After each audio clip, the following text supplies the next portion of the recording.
Hi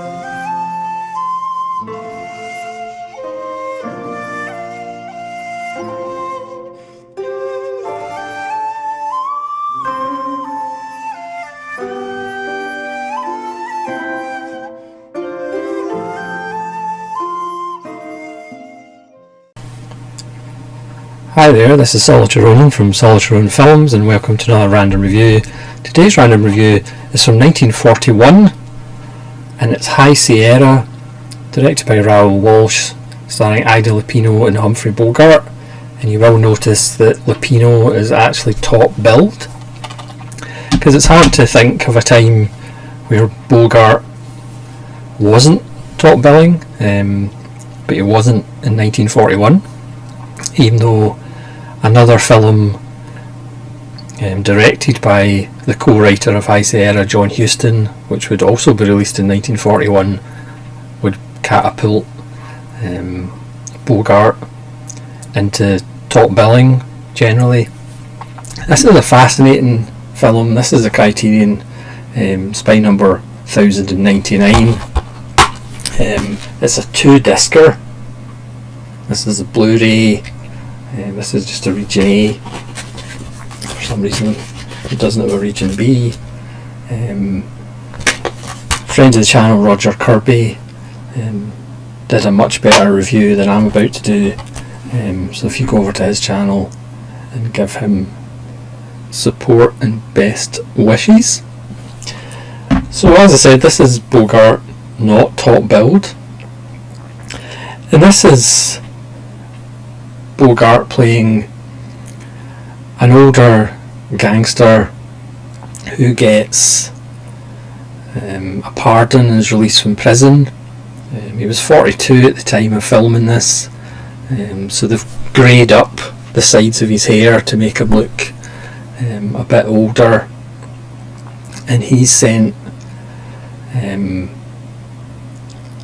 by his new middleman, who's an ex-cop,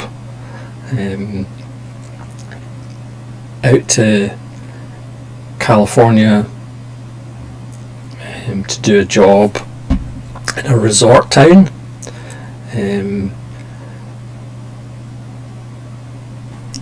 Well, the resort town is in the Sierras, strangely enough,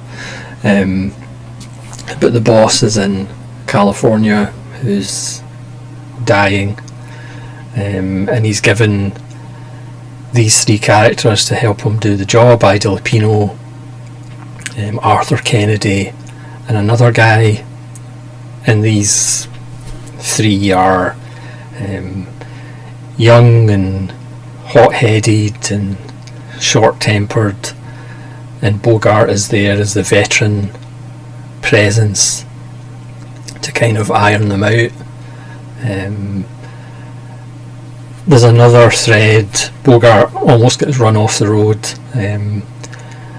by this ramshackle old car, driven by Clarence, the angel from It's a Wonderful Life himself, played by Henry Travers, or is Henry Travers, who has a club-footed granddaughter who happens to be gorgeous, that Humphrey Bogart has a soft spot for. You know, she's a lot younger, but of course no other men apart from one sleazy guy back home are interested in her because of her club foot. So there's a whole side story where Bogart wants to pay for her operation, so he enlists the help of the criminal doctor, who they all go to if they get slugged or whatever, to try and get her the operation. Meanwhile, Lupino is just kind of wants to get away from the normal life and wants excitement, so she's kind of drawn to Bogart, even though Bogart isn't drawn to her, which is kind of parallels with him and the club-footed beauty, because she's not really interested in Humphrey Bogart. The film has not that much action. It's actually more a character study. There's a wonderful sense of melancholy about the film, about,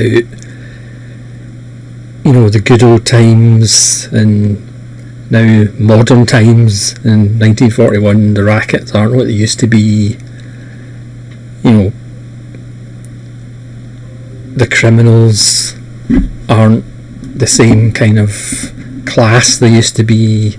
You know, there's not as much professionalism, and you really get that sense also of Bogart wanting to kind of settle down and get away from this life with this young woman, even though, you know, the doctor, for example, says he's not, you know, she's not for you, you know, she's not your kind. You need a fast-paced, rootin' tootin' shooting girl. But Bogart sees, you know, this young girl as a chance to, you know, go clean, if you will, and forget that kind of life. But again, he's doomed because he doesn't fit in to that life. This appears by Cornel Wilde as the insider in the resort hotel that they're going to knock off. There's a wonderful performance by a dog, who through nepotism is actually Humphrey Bogart's dog, Zero, even though he's called Part in the film, I assume short for partner. He gives a wonderful, zesty performance, but I'm sure there were dogs, you know, in the casting call that were pretty upset when it ended up Humphrey Bogart's dog got the job. I'm surprised Hollywood dogs didn't go on strike for nepotism, but you can't give Zero marks down, because he gives a wonderful performance full of gusto, because it ends up they go on the job, you know, with Lupino in tow and the dog in tow, which Bogart's not that happy about. You know, there's a little bit of humour, but not a lot. This is fairly dark, and as I say, it's got a wonderful melancholic atmosphere about it. Not surprisingly, it does end up in the High Sierras, but not as much as you'd think it would, from your kind of imagination of the film.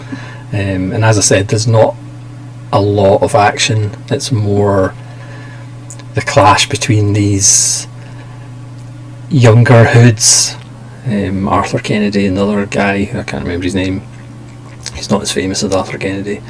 You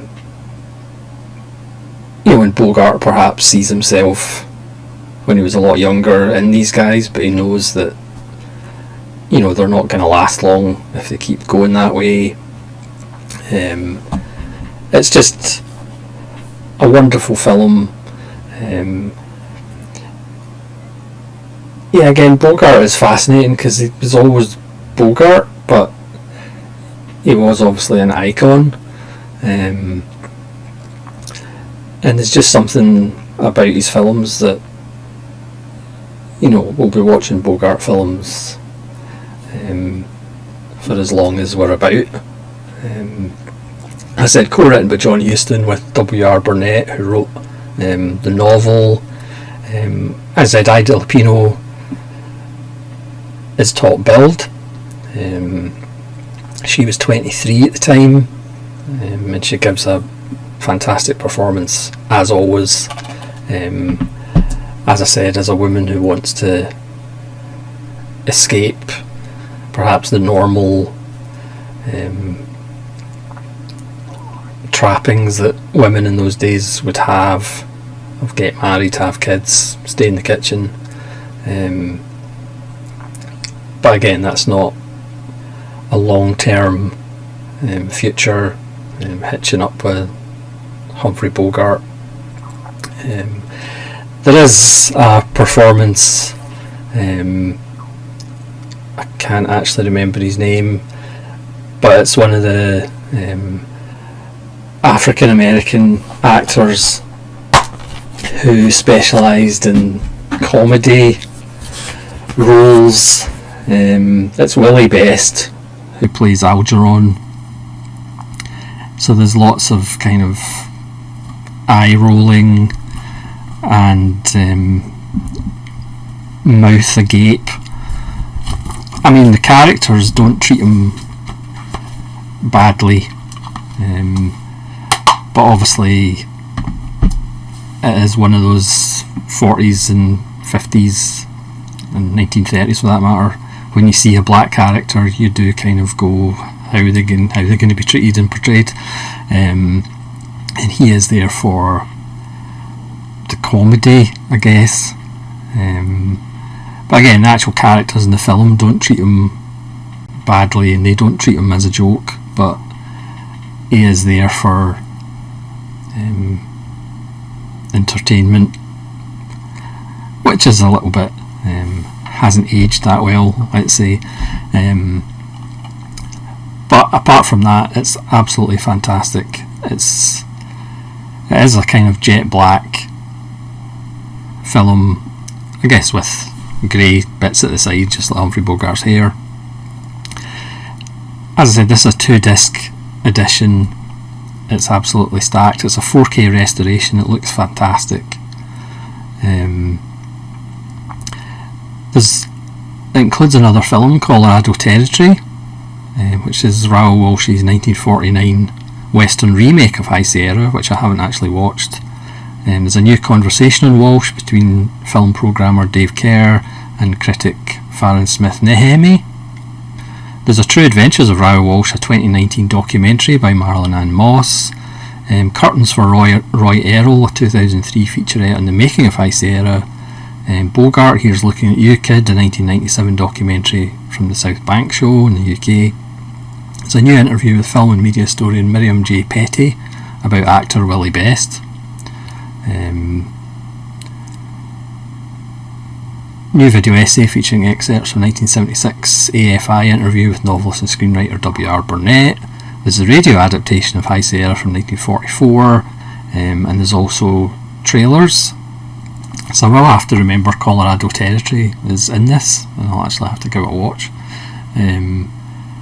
Yeah, but High Sierra, fascinating early Bogart film when he wasn't top billed, but he gives one of his best performances as a veteran, even though he's only 42, but a veteran